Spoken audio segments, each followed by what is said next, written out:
So tonight we are here to listen to Patrick Kabanda for his new book, The Creative Wealth of Nations: Can the Arts Advance Development? For Kabanda, growing up in the strange circumstances in Uganda, music was first a refuge, then a passion, and then became the seed of a groundbreaking social vision. Entranced by the organ at, and I'm sure I'm going to pronounce this wrong, Kampala's Namirembe Cathedral? Close? Almost there. Kabanda joined the choir and learned to play the piano. Later, as a Juilliard-trained musician, he performed worldwide, and observing how music can uplift and unite people, pursued a degree in international affairs with the objective of incorporating the arts into development projects. Showing how culture can both enrich people personally and be a vital engine for a nation's economic growth, Kabanda, who has consulted for the World Bank and contributed to the World Development Report 2016, explores the valuable roles the arts can play in promoting international trade, education, sustainability, and social inclusion. He will be in conversation tonight with Munit Mesfin, an Ethiopian-American musician, creative director, and event consultant. Yes, I was again thanking Liz and Rose for having me here and for organizing this event. And of course, many other people have been involved. I've met Brad. I've yet to meet Lisa, but I really, really appreciate what they are doing, because these days bookstores are dying. And I know Amazon is great, but bookstores are really wonderful to have in the neighborhood because they are custodians of knowledge. And I can tell you, you can't really write any book if you don't go to bookstores and hang out, because sometimes it's not just buying the book, but as you are trying to buy this book, you find another book and you can actually touch it. You just don't click on a website or any kind of platform. So it's great to have them support us. And of course, I think this team here, they have someone called Ariana, and I think they have Jen, and they have Liz, and have Elisa, and many, many other people who run the show here and at other locations of a bookstore. So I thank you very much. So I just came back from East Africa, and of course I was also in the UK at Cambridge, where we first did a launch of a book. And both of those places are quite different, but there was something striking when I was in Kenya, especially. I was in a very cold place. I needed a huge winter jacket to be there. No one told me, so I was freezing and wearing 2-3 shirts with a blanket when I'm sleeping at night. I need to double cover myself.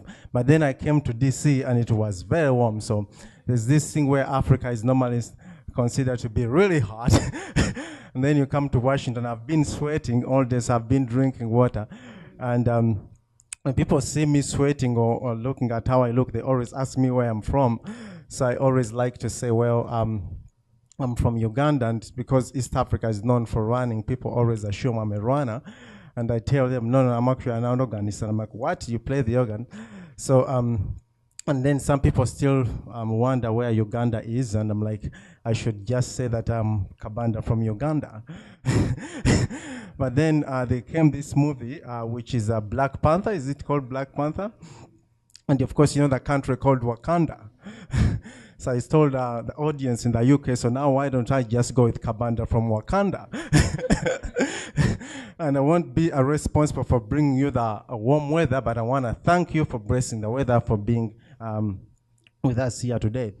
And the book, the basis of the book is really in 2 major parts. The first part or issue to discuss is the arts can bring economic activity, in that if you buy movies, or if you stream music, or if you go to a concert show, there's an economic activity going on. Of course, artists sometimes don't make the money, and some of those issues I go into detail why that should perhaps change. And I think the United States has just upgraded its copyright law, because a friend has just sent me an article from the New York Times to make sure that artists actually can make some money from some of the music, because the laws are just not keeping up with how they should be paid. So those, if you want more economic direct linkages, the book is full of, I think I start with that. In fact, Nigeria, how many Nigerians do we have here? Oh, we have one. I'm surprised, because wherever I go, there are quite many Nigerians. So my trade chapter really picks on Nigeria, but I pick on Nigeria because they have Nollywood. And I remember when I first wrote a book at the Fletcher School, first I wrote a paper at the Fletcher School, which that paper is really where this book germinated, because it came to my thesis and then my work at the World Bank and then the book. But I started saying that, Nollywood is a major force because I have friends who are working or doing work with Nollywood, and I was convinced that this is something we should be invested. And everyone was pretty much laughing, except maybe my friend Ben there, who is from Fletcher, and it's like, it's not possible because Africa is normally known that we have issues with AIDS and we have malaria. Maybe we should improve our governance, and then we have all sorts of problems that I'm like, there's a force like Nollywood which should really be developed by looking at how the transmission systems of technology should allow people to sort of download or stream the movies, and also the copyright law that piracy is a major problem. But then about maybe 4 years ago, in 2014 or something, Nigeria became one of, if not the leading African economy. Who knows whether that will stay there or not, as I say in the book. But you know, one of the reasons that was because they went back and they started to say, how should we calculate GDP in Nigeria? And they did the recalculations. And it turns out that the contribution of the telephone industry and Nollywood was one of the major reasons why Nigeria's GDP went up. Now, GDP, as you know, I mentioned in the book. By the way, the book has a very thick section of notes if you want to get into technical details. GDP doesn't tell us much how people's well-being is in many ways, but it's used as a proxy in many ways that ranking countries. So, of course, everyone is very proud saying that their GDP is high, so I think Nigerians themselves are proud. But it shows that, you know, by neglecting things like the movie industry, Nigeria was not actually measuring correctly or how we should measure its economic sort of activity. So by including Nollywood, they were able to revise the way they calculate GDP. Now, apart from money, I can tell you that for me, music is life. If it wasn't music, I would probably be drop dead. So we can't have the arts as a wonderful way to enrich our lives, regardless of how much money we make. So those are two main points I mentioned in the book. And because there will be a quiz, one surprise at the end, so pay attention. But I want you also to have an opportunity to ask questions, and we're going to have a conversation. So I'll stop there for now. But if you have a burning question, you can save it at the end, and I will get to that question. But now I want to engage with another artist, Monet, here in the conversation. Thank you. Thank you. This is the easiest moderation job. I just have to watch him, and then he can he tells us the whole story. Well, thank you very much. It was I got your book about a week ago from Rose. Thank you very much for getting it to me. It's a little wet because today was a hot day and we were by the pool, but it's been a very, very good read, and I'm going to enjoy going into the details more and more. It is very, like you said, packed with a lot of information, a lot of examples, which are very inspiring for someone like me. I'm totally the choir that you're preaching to, but it's been very nice to see some concrete examples here and there. Well, the first question that I wanted to start with for you is, you know, in your title you have, can the arts advance development? And then on the word development, there's many ways that you've kind of defined and redefined development, like meaningful development, good development. I just wanted to get a sense of that for you, because when we hear the word development, there's the way that we envision it most of the times in the economic terms, in the GDPs and the GNPs. But the word here of meaningful development, what could you say a little bit more on that? I'll just start with saying that I'm very lucky that the editors, because when you write a book, how many people here have written a book? Well, I'll urge you to all write a book. It's a great way to learn about things. But editors normally decide the cover of a book. You may send them pictures, but they ultimately decide what should be the cover, and they also decide what should be the title. So I was lucky that they kept the creative Wealth of Nations, but they changed the subtitle into a question. I'm like, oh, why a question? They're like, oh, we are going to go with a question. And once they say that, you can't do much. I'm like, at least they kept the main title. But can the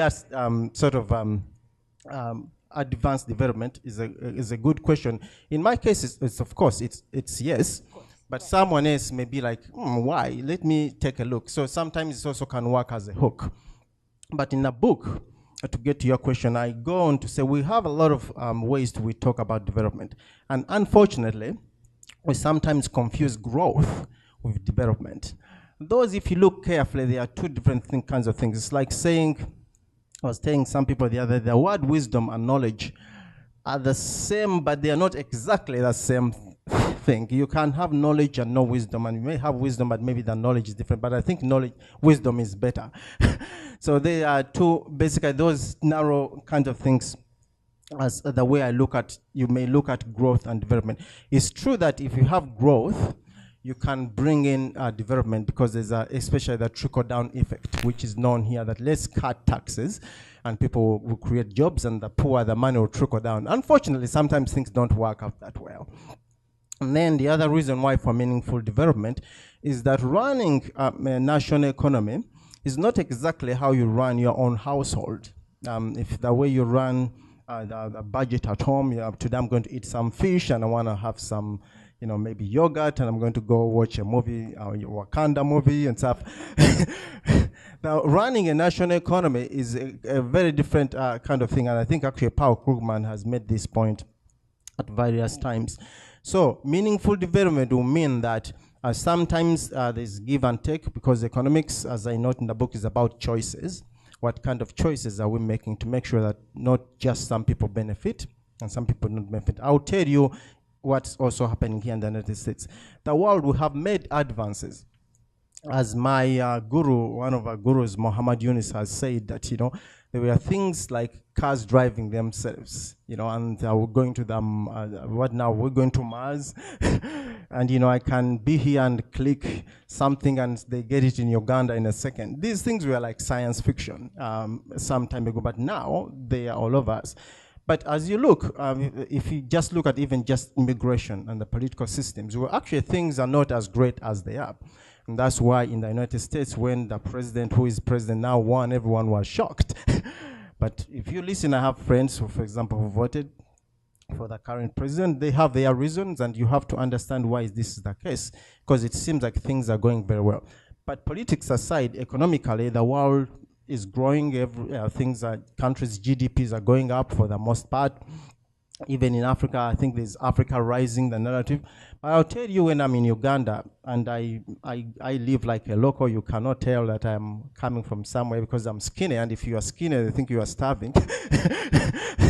So I can blend in very well with the locals. I speak the language. The lives of many, many poor people have not really improved that much. In fact, some of the things we've done, like infrastructure projects, we have big roads, they don't have sidewalks. And poor people cannot really cross the road easily, and they are looked at as pests. So that's not the kind of development we want. We want development which is meaningful in that everyone can participate in the economy. And actually, I think also someone who said this, which I think he has a good point here, Jeffrey Sachs, is that if everyone has more money to spend in your pocket, it's good for the entire economy. How many of you here send money to people in Africa? Yeah, some of you do. So what the problem is, if you keep sending money home, it's basically draining your own pocket, because you have to pay mortgage, you have to pay tuition and things like that. But imagine that people back there could also not be asking so much. So then you can actually save more and do bigger things. So that's the entire thing, that if everyone could participate in a way, then we'll have an economy which is more inclusive and everyone is doing well. So I think that's what I'm sort of meaning by meaningful development. Right. And so when it comes to now the creative sector and the culture sector, there seems to be, the benefits that you list out in terms of all of the things that are, in terms of motivating a nation, in terms of building a nation, in terms of building human capabilities. I mean, you repeat them very much, which is I like the emphasis of how, when discussing diversification of economies, and promoting environmental stewardship and equity and gender and all of those things, the ways that the creative sector enriched lives is something that you just keep hammering and hammering throughout the course of the book, which I thought was very, very effective. But it also seems like, it's still trying to, prove that, this sector is a powerful sector, but yet one of the big questions that you bring up is the way we quantify it, the way that we calculate it, the data behind it. It seems like that's one of the things that's just really missing.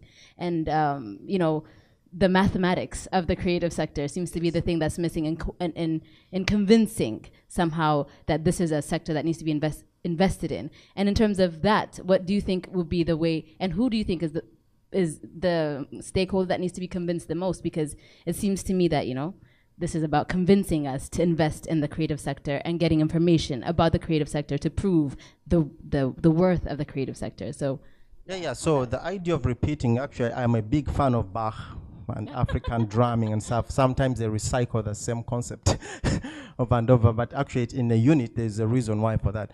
And I have many friends who are writers and journalists and stuff. Otherwise, this book will not be readable. There are many people who help to look at it and find ways, and any journalist or writer will tell you, they say something, and then repeat it again. It's very effective. And say it to them. But of course, in this case, there are different shades you take at trying to hammer basically some of the points you want to bring about. But one of the problems about quantifying the creative sector, I know many artists who don't want to deal with numbers. And as I say in the book, it's for good reason. There are some things in the arts we can't measure. I'm a big fan of Joseph Nye, who has this idea of soft power. How many people know Joseph Nye? Oh no, I'm disappointed. You have to go read about Joseph Nye, the idea of soft power, in that we have hard power, which is military power, but soft power, which is on ideas and stuff. And I think Nye makes a point that sometimes even military power, like the American military, they have aspects of soft power in that they can do technological exchanges with Iran and things like that. It's not just all about fighting. Soft power is termed soft power because I think it's taken for granted.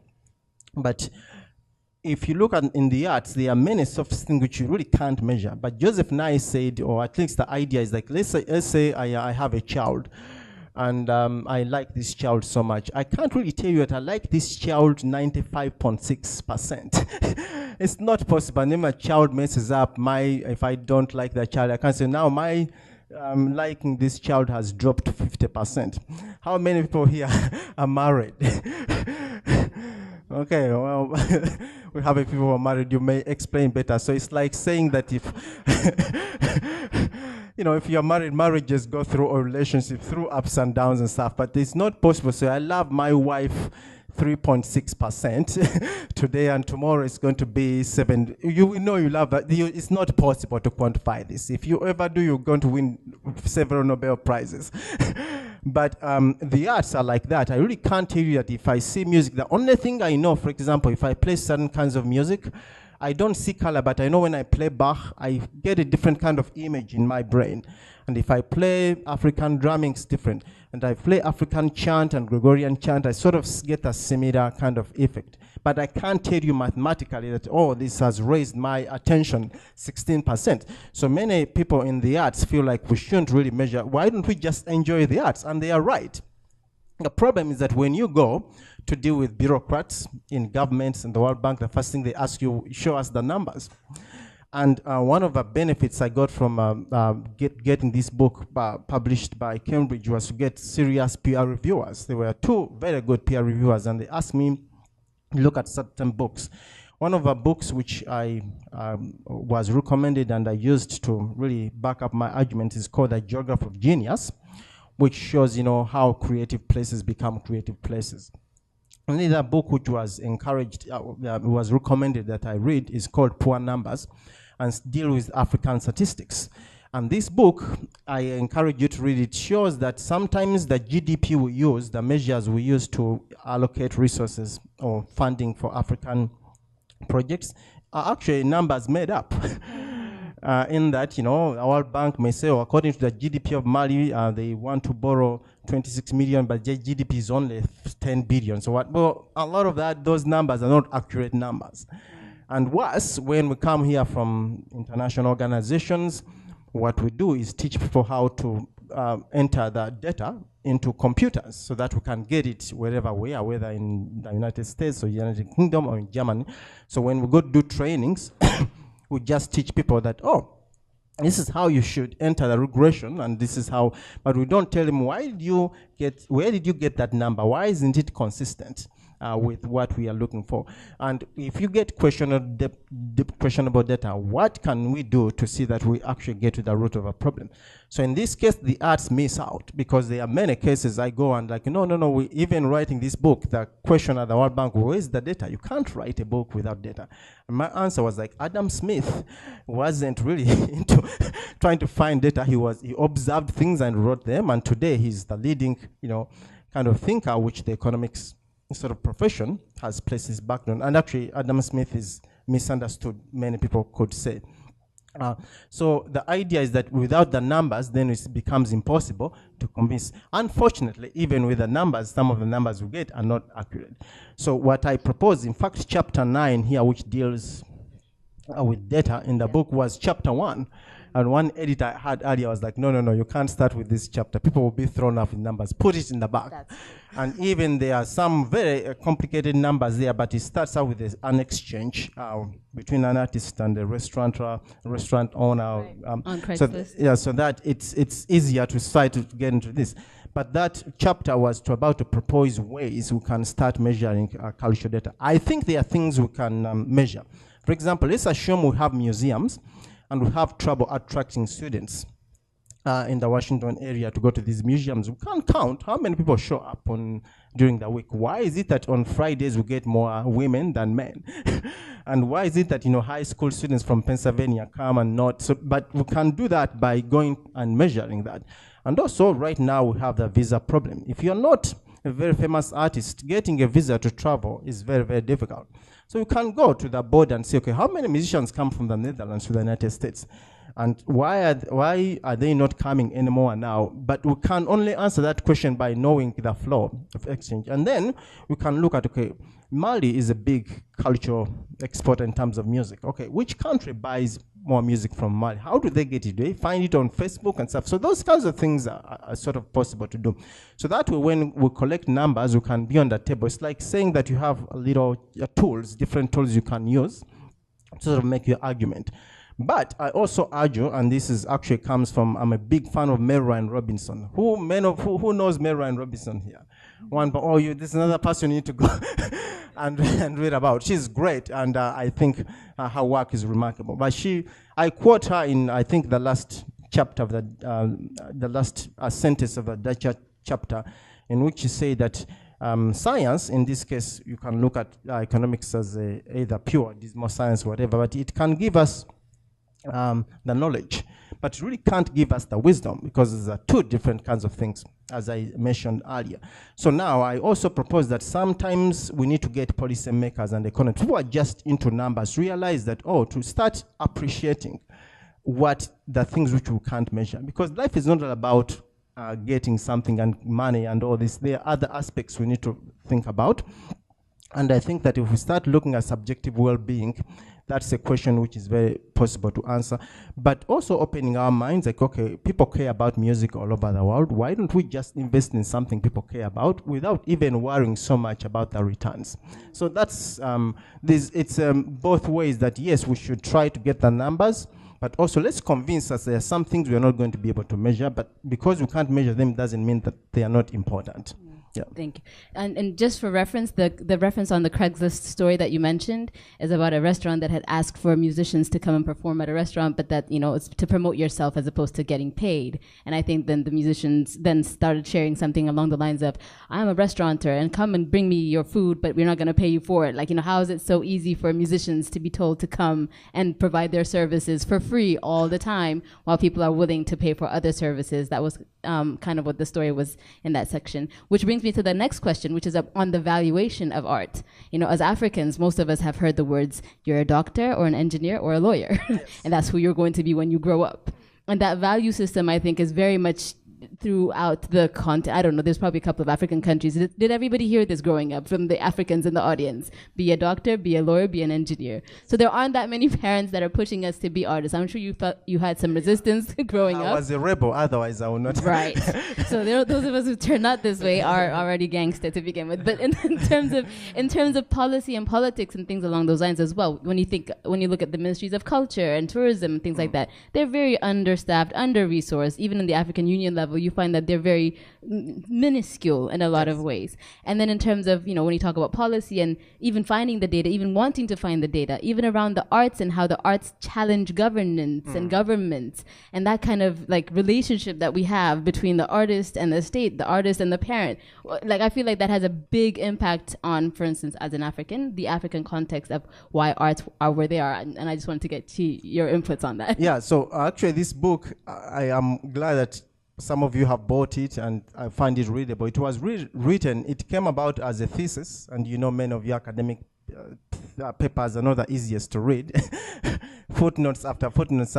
It was written at first to get my master's in international affairs, and I was stubborn. I said I want to write about music and international trade, and that meant that I want to write at a policy level. And then when it came, I finished my thesis. I went straight to the World Bank precisely to try to answer the question you posed, that how can we get the World Bank to promote the arts and getting investments, getting governments interested in supporting the arts. So then it stayed at the policy level. Thankfully, I'm lucky the World Bank decided they want to publish it, and they gave me a gift because then it would have been a different kind of book. When Cambridge decided that they want to take it over and got me good PR reviews, then I realized that now I had a chance to write it more readable, and that people who want the technical stuff can actually find it in the end. And now I'm going to reach, because some concepts I talk about are still academic. You got to be able to read some sections, but I think they are easy to get. Yeah, they're both. It's very. It flows very easily, and I love the way that you constantly are bringing in other resources and books and things like that, also as references. It's a good book, guys. So basically, and also as they will tell you, a policy maker doesn't have time to read a lot of things, or any time to read at all. So actually, if you read the very first sort of the abstract, pretty much tells you what the entire book is all about. And by the way, that's the most difficult thing to write. Even at the last minute, we change one word to make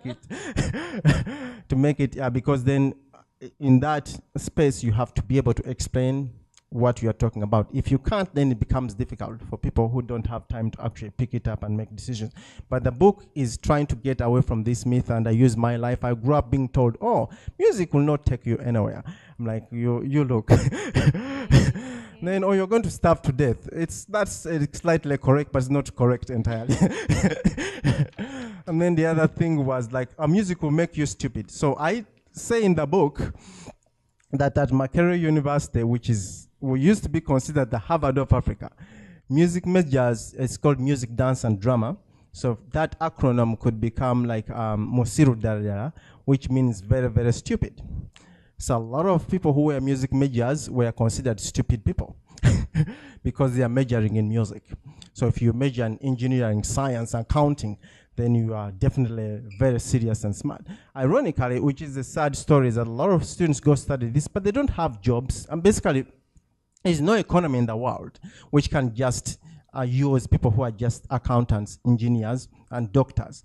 In fact, if I ever win a big prize and get a lot of money, I don't write fiction, but I want to commission someone to write a book in fiction, which will be a country or a world where you just have doctors and engineers and lawyers, and what's the other profession? Dentists? What else is, I don't know, the dentist, yeah, maybe. And they are not teachers, because teachers are pretty much not paid well. You just become an engineer without somebody teaching you. Yes, and then in fact, one presidential candidate once he has said teachers don't create jobs, which I found bullshit, because actually, it's the indirect, someone teaching you to read and write. They are preparing you to get a job, even if they are not creating a job as such. It's a very interesting way of looking at it.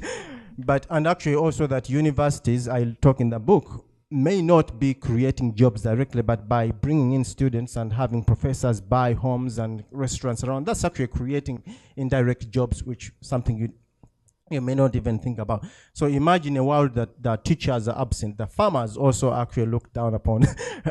It's changing a little bit, but that's true largely. And artists. So those people are absent. What kind of world is that? And also, I'm not a big mathematician, but if you look at mathematics normally doesn't lie. It's the way we sort of use it. So let's assume that I have a country and everyone can go to university and they become engineers, lawyers, and everything. Okay, they finish. Where are they going to work?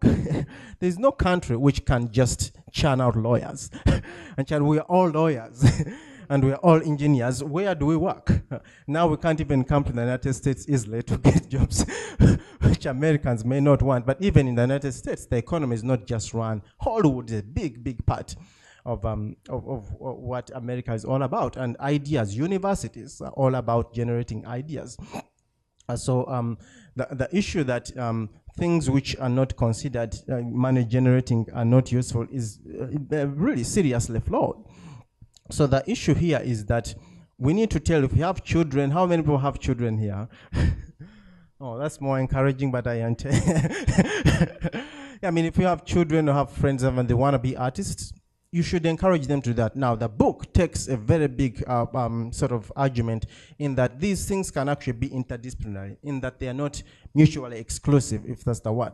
That you can be a musician who also studies economics and politics and also who studies agriculture. And then you can also be, an economist who does landscaping or architecture. Is that you don't have to just be like you are trained in one thing. In fact, some of the most precisely successful companies, we may think of maybe Apple now and many others, have always been interdisciplinary. Steve Jobs, as I mentioned in the book, and they cut this out to make it more civilized, but I called Steve Jobs was not sensitive. I mean, anyone who knows Steve Jobs can tell you that he was a very difficult person to deal with. But he was one of the most creative people. And you know what? He was very interested in the arts. In fact, I mean, they say that when he dropped out of college, one course he went to take back was calligraphy. That's why the argument goes that Marx have very beautiful fonts, because he insisted on making sure that, the fonts all work this way. And by the way, I haven't done this research much, but they say that handwriting and all this painting has something to your brain, which is very good in terms of really enlarging the way you think about things, other than just simply churning out numbers or typing things. Steve Jobs was very serious that, technology should not be just technology, but it deals with humanities and how people work. And also, I mean, some people said it was all about marketing, but many times people buy the mark because it's functional and it's beautiful. And if you're a photographer, musician, they tell you, oh, go buy a Mac because it's a computer for artists. So, and these things create economic activities. So you see that linkage is very important. You have Leonardo da Vinci, one of our polymaths. There's a big biography out there by Walter Isaacson. It just came out, big book, but it just really has wonderful, if you get a chance to look at it, it's a huge book. But it just tells you how this man was so curious. He was someone who is looking at math and engineering and painting. He wasn't even considering himself a brilliant, that was sort of secondary. So we are coming in the world, as I say in the book, if you're a mathematician, that's what you do. You don't want to know where your food comes from. You don't want to understand the architecture work. If you don't like environmental studies, to hell, all you do is this. If you're a musician, that's what you do. You don't consider, okay, how does marketing come in? How do you raise capital? So basically, how do you write a biography? These kinds of things don't question. If you are into finance, all you do is finance. You don't want to deal with artists. You can write a check to support us, but you don't understand.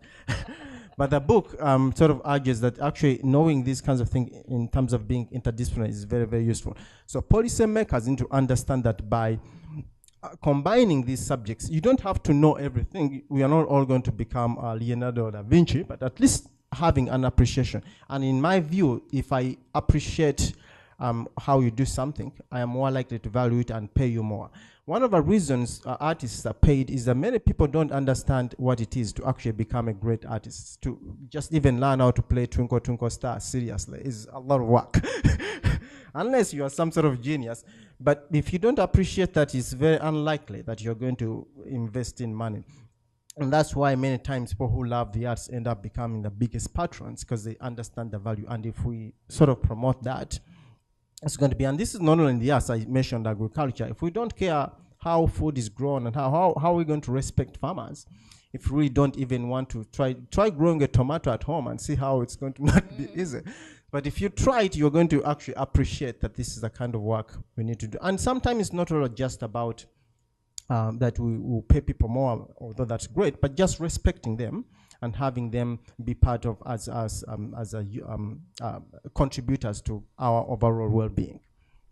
At this point, I mean, we are about, I think, maybe 10 minutes away from 8 o'clock. So I would like to maybe open up the floor for all of you wonderful people who have come for this launch of the Creative Wealth of Nations, and see if you have any questions with a question mark at the end of it that you would like to ask in a very brief and easy way. There is a microphone there, so please feel free at this point to pose any of your questions on The Creative Wealth of Nations, Can the Arts Advance Development, or Wakanda Kabanda, whatever it might be. We need one brave soul to start it off. Be brave.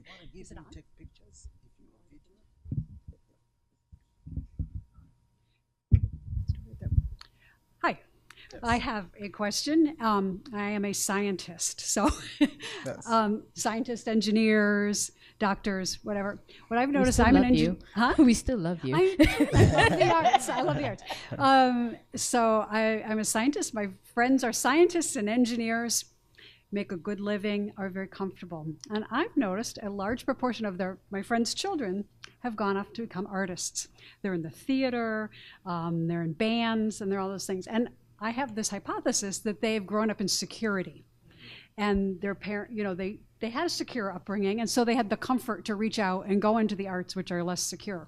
So if you want to take that now to the national level, what do you think the role could be for security in enabling a country to get more into the arts? Yeah, so excellent question. By the way, we make music together. Sometimes we go play, so piano music, and a friend also around there. We will play chamber music and just play music for fun. So scientists can also be very good artists, musicians, and they can get involved in many other sort of fields of the arts. Yes, the book talks about the Mozart effect. How many of you know about the Mozart effect? So so this is a real reason to buy the book. The Mozart effect provides that kids who listen to Mozart are going to be smart and they will do well in mathematics, and they go to Harvard. And this is not even a joke. I think a governor of Georgia proposed the budget, which was in the millions of dollars. I talk about the exact figure in the book, to buy CDs to all kids born in the state of Georgia to listen to Mozart, because they're going to be smart. But then there's another study at Harvard which has looked at it and said, no, it's really not, you don't really become any smarter, because sometimes we don't know whether someone is smart in the first place. And this question has come up a lot. But what I know is a lot of parents who are economically secure want their kids to take arts lessons. And I know that one reason I know for sure, and of course this can be really examined and we can collect data, but there is a strong case to say that they do this because if I want to go to Harvard or any big school, I can't just have good grades. If I play the piccolo and they need a piccolo, I'm more likely to get in. If I play the violin or if I do baseball stuff, so I have a chance. So that has meant that sometimes parents who have money and they want their kids to go to certain kinds of schools have asked them, allowed them to take on these, what they call secondary kind of After-school activities? Yeah, after-school activities, so that they can go on to claim their spot at the most prestigious institution. So that hypothesis is there. But then there is also the issue that the arts, especially here, are very expensive. I mean, I think from some poor parents who may have a lot of options, piano lessons for $50, is not exactly cheap for some people. So that this becomes a problem. And then the other issue is that some of the scientists are generally interested in the arts, and they were told to go do science. I'm not saying it's you, but they really like the arts. So when they have children, like, oh, why not have my kids do arts? And then the other thing is that even Einstein was a violinist. There are some scientists who are serious, but then they are very also serious artists. So it doesn't mean that because they are scientists, they don't like the arts. And of course, then they will encourage their children to play music. I've met people who were asked by their parents to take piano or violin lessons or music lessons and refused, and they are regretting when they're adults, like, oh, I wish I kept up with my music. So there are all these reasons why. But in terms of public policy, what should we do? I don't think it should be like if you have money, then you can afford the arts. And I'm not saying that I will agree with Mike Huckabee, whatever he says, but he has made a big point that the stupidest thing we have ever done by saying that we can afford the arts, that everyone can have the arts. I think it should be available for everyone. And that's how can we do that? We should make sure that music teachers are paid well. If we are tabling budgets to support education, we should make sure that the arts get their cut and not just being something an add-on. And by the way, Joyoma and Quincy Jones have said that we have the STEM, which is science, technology, engineering, math, and they said we should add the A to make it STEM. And I do mention that book because with STEAM we move further, and that still doesn't really cost us much. If you look at it, a lot of kids are very busy these days. They are asked to do this and that and do this and that and do this, and sometimes we are just bunting it. But some kids really want to be musicians, or they want to engage in there. Some want to play baseball. So I think finding a way, a balance is key. But I think that we are losing out by just not realizing that if it's impossible for some kids who want to be into the arts because they can't afford them for whatever reasons, it's a huge cost to society down the road. Public policy should provide that if you are writing, you should write your senator a letter. How many people can write a letter to a senator here? I think many of you can. Tell them to increase funding for the arts in our schools. I think that's one good way to go. Okay. There's another question. Go ahead. Hi. Thanks for this. Congratulations, Patrick. Yeah. So I haven't read it yet, but just looking at the subtitle, Can the Arts Advance Development? Yes. And I guess my question is, how can the arts advance development in developed countries? Not just looking at the global south, but also places like the US. And in my sub-question to my main question is, how could you address kind of, I guess something that's really pertinent right now in the US is gun violence.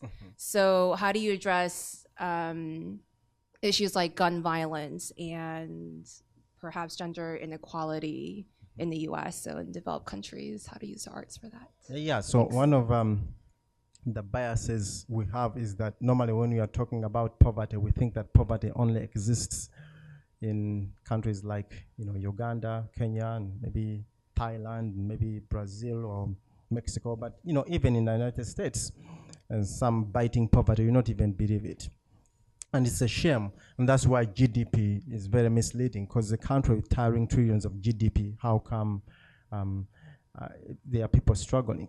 And one of our very interesting concepts in the United States is this concept of rags to riches. Is that a word? I mean, I could say that, and there are many people who say, oh, I came from nothing, and look, I've built myself up. Why don't you do the same? That concept is flawed. In fact, for me, until 2014, I never realized that hard work is not really, it's not, if you work hard, it doesn't mean that you can succeed. Hard work is very necessary, I'll tell you, especially in the arts and many other fields, but it's not sufficient. By itself, it's limited. Because there are times you could work, but the system does not allow you to go forward. And this is true, especially in the gender dimension and many, many other factors. So I assume I live in a place where you have gun violence, and I work hard. I wake up in the morning to go to play the piano, but then there are guns, so I'm shot. So that means that working hard and living in an unsafe neighborhood, it doesn't do me any good, because if the neighborhood is not safe, then it's not going to help me. So there are other forces which are at play, and maybe even luck. Some people say luck, although someone could argue that if I worked hard, I would be more luckier. But we have to understand there are many other forces. So now, the issue, how can the arts, even in developed countries, be useful? The United States right now is at a crossroads. I think we can all agree with that. People have lost their jobs. Immigrants are taking our jobs. These things come up all the time. In many countries, not just the United States. Right now, there's been a lot of talk that robots may replace people's jobs, even in the United States. And there are questions of how to do this. This book touches on the issue of imagination. We are not going to get sort of over the hump, or at least solve the problems we have by doing things the way we are doing them currently. We have to imagine the future we want, and what will that take? If the arts are one of the antidotes, that meaning if people who are going to be scientists want to be engineers, also take artistic classes, they're actually going to be better engineers, then that means that the arts can be very good. Even in developed countries. You look at the issue of the environment. One book I was consulting suggested that, if it's true that architects are artists, and that we need to have buildings which are now more climate friendly, that means, but also not just climate friendly, but they are functional and they are likable and they are attractive. That means that having people being trained in the arts to help us design buildings that are going to make more climate friendly is actually good. And the United States can use that kind of concept. Then the other thing is Steve Jobs. As I said again, Steve Jobs has his flaws, but look at the empire he built. Who knows whether all this is true? But we understand that he was very, very serious about innovation and how things go. And he's the first one to tell you that don't cut the arts, because that's what makes him sort of imagine new things and new concepts. And by the way, innovation and creativity are completely different things in many ways. They are related but different, in that you can be creative, but if you don't put the idea into practice, then it cannot become then innovative. So how do the arts come in here? Anyone who plays music will tell you that you can play in your basement, but you need to go out there to give concerts. you have to courage, and you take risks by appearing on stage and things like that. Those concepts are not exactly sometimes quantifiable, but they are very key. Then the other thing I point out in the book is to do with post-it notes. Many of us use the post-it notes. You know what I'm talking about. That guy, if you've read the book already, came up with the idea because he was singing in the choir, and he was losing his place in the hymnal.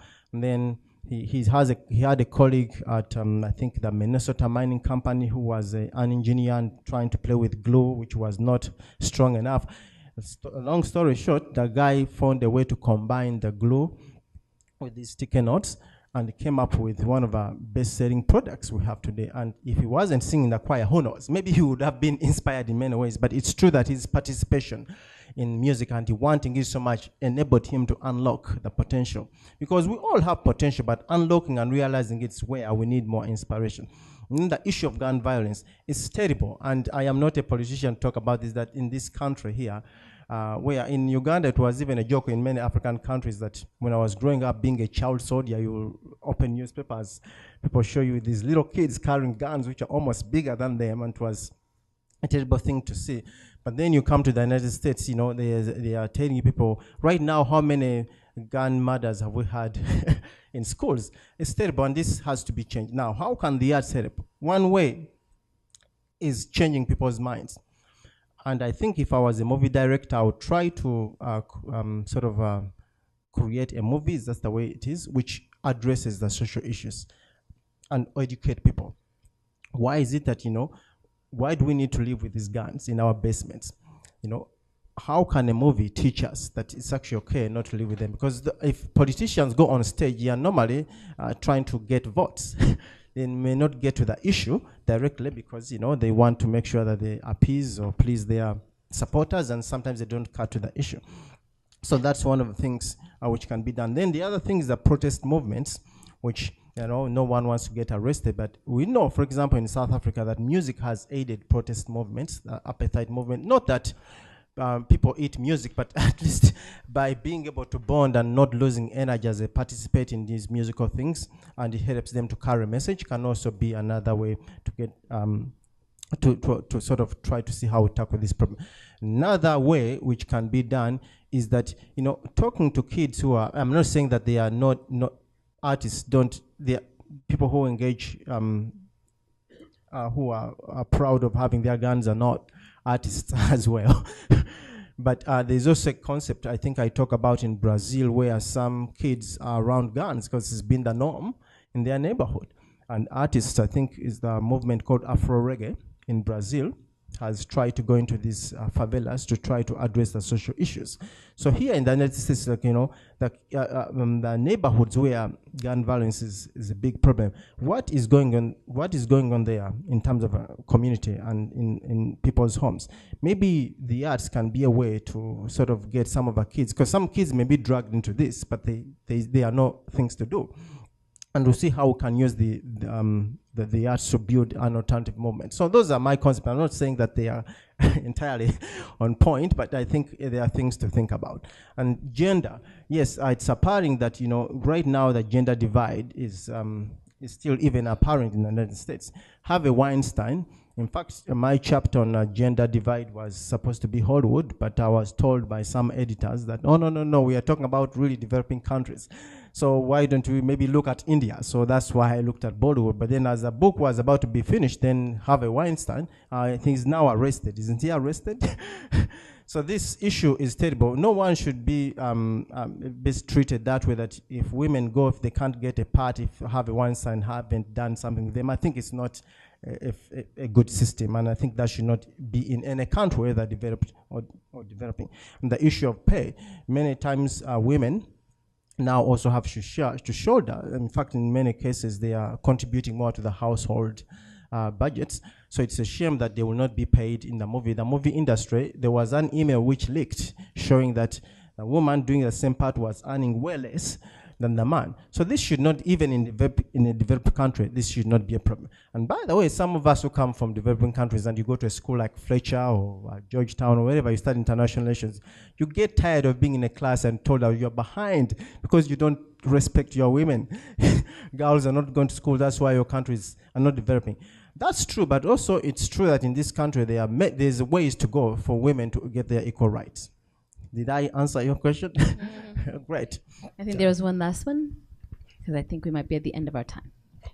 Yeah. Hi, my name is Paul. Patrick, I grew up with him in Uganda. I mean, he's one of the people who inspired me to play piano. So I'm congratulating you for upon the finishing of this book. I paid that guy some money to say this. Well, that's true. I'm kidding.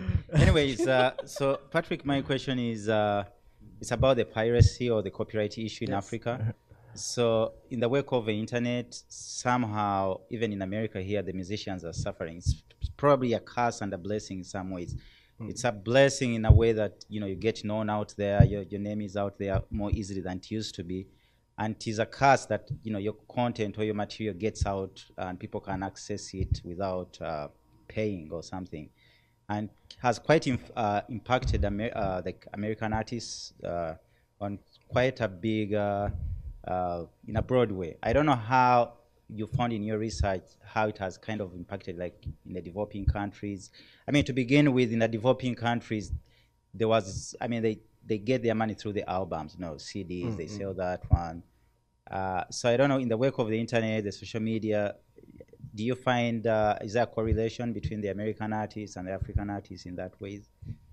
Yeah, so that's a big, in fact, if you look in the book, chapter 4 is one of our longest, if not the longest, because of that question. It's a very difficult question. All the things you say are true, that's why I inspired him, so but the one thing which surprised me, and that's why it's wonderful to read books, and again to have places like Polytech probably can go pick up books as you are trying to do research, is that I never realized that actually, even if you have piracy, piracy basically doesn't really harm the economy that much, because what the economists may call consumer surplus, if I was going to buy this pen $5, and I find out I can either get it for free or I get it for $3, I have a consumer surplus. So if I get it for free, my consumer surplus is now $5. So that means that $5 I can use it to buy to spend it elsewhere. If I buy it for $3, then I have $2 consumer surplus, and I can use those $2 either tip somebody. So basically, that the money, the surplus I have, can be used elsewhere. It doesn't exactly mean that if piracy is bad for the entire economy. Where it becomes a problem is that the people who are benefiting, basically, say this bookstore relies on copyright, people making sure that they don't photocopy books, but they have to buy the books, and they went through the legal means. If people just buy these books and make copies, illegal copies, the bookstore or stuff, and I've heard that they have 100 people working for police and pros. So all those people's jobs are pretty much at stake. And that's why you find that in the music industry, a lot of artists starve, because sometimes their content is not paid for, and someone else is actually making money from that content. So I think that's one of a very complicated distinction to make. But here is the thing. It's true that if you are learning copyright, strict copyright can be really bad. Powell there, by the way, his other name is Africa, so he's truly African back there. When we are learning piano or music in Uganda, we could photocopy. Let's assume this book was a complete book of Bach. We could photocopy all of it, if we can't write it down. And that allowed us to learn because we couldn't afford the $30 or however much it cost back then. So that means that for our learning was aided by having the books or with the materials. So it would be terrible to be put in prison because I'm not trying to learn or I don't have access to the book because copyright is making it impossible to do that. So that's where public policy has to come in. People who need to get material for free should be given material for free. But then people who can afford this should pay. So this is where it becomes complicated. In Uganda, at least, and many other countries, sometimes people who are actually promoting piracy are not just ordinary citizens. Maybe you're a producer and you have a song out. And when you have this song out, I realize it's settings. But when it's setting, I'm setting a song, streaming it for maybe the CD is $10. I make knockoff copies, which I can sell for $5. So I am your producer, but actually making money off that side. So this is a problem, and I think that should be tackled. And then also radio stations and media organizations, even famous restaurants, and even branding organizations, just get people's music without their permission, and they use it to sell products, and they don't compensate them. So that's where I think we should really make sure that people, those who should pay for what they should pay, and those who can't pay, we should make sure that they will find a way to get them what they need. Now, the other thing here to talk about is that that sometimes the intellectual property itself is a complex issue in development, because normally we look at it the other way around, that if we promote strong copyright information, people are not going to get books. Let's be free access, and that's correct. And also, that concept, which is very, I think, a big issue, has to do with drugs.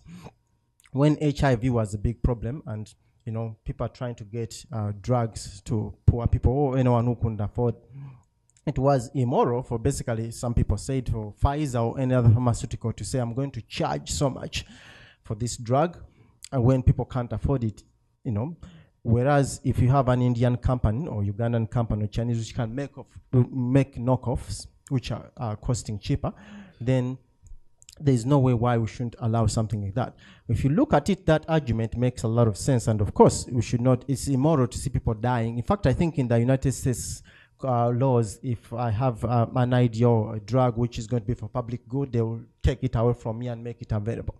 Now, the issue becomes a problem for developing countries, in that I can go to Uganda and just copy someone's music. The Maasai are the big example I think I talk about, where people go, Land Rover and other companies, they don't want to pick on some few companies, but people go and use the Maasai, their traditions, and use them to market their products. The Maasai are not benefiting, and anyone who buys these luxurious items knows how much they use. So these companies are making money, yet the people in the community, their culture is it appropriated or whatever the word, they are not really making something. So that's a question which needs to be answered. In fact, there's an organization here, a gentleman here in Washington, who has tried to make sure he creates an organization, talks to Maasai. I think they've collected over maybe $10 million from these companies to send back. So that's where this issue, I think, needs to be like the knowledge from developing countries, how it should actually help them develop by compensating for what people get from them. Another question, example I'll end with is Manu Dibango. How many know Manu Dibango? Some people, it's another person you need to listen to his music before you die. So Manu Dibango is a very famous Cameroonian musician based in France, Paris to be specific. And Michael Jackson somehow copied his song Makosu, whatever that song is. And so friends were calling him and they go, oh Manu, you are like Michael Jackson is playing your song. So he rushed from his apartment in Paris to go to the Tower Records back there. See, and then look in the back, there was no mention of Manu Dibango, and there was no mention of where that music came from. So he's a big musician. In fact, he's called the Lion of Cameroon. So he got in touch with lawyers and they contacted Michael Jackson and they compensated him. And I think another case related to the same person who also, I think, linked in the Michael Jackson issue. Yeah, trying to negotiate. Rihanna then sampled Michael. Yes. So basically, but the issue here is that there are many people who are not Manu Dibangos. Who is speaking for them? And I think those are the questions which need to be addressed. Okay. And I think with that, we're going to wrap it up because it is now about almost 8:15. So we're going to thank Patrick one more time and congratulate him for the Creative Wealth of Nations. Take a bow, take a bow. As a musician, you should know how to do the bow very well.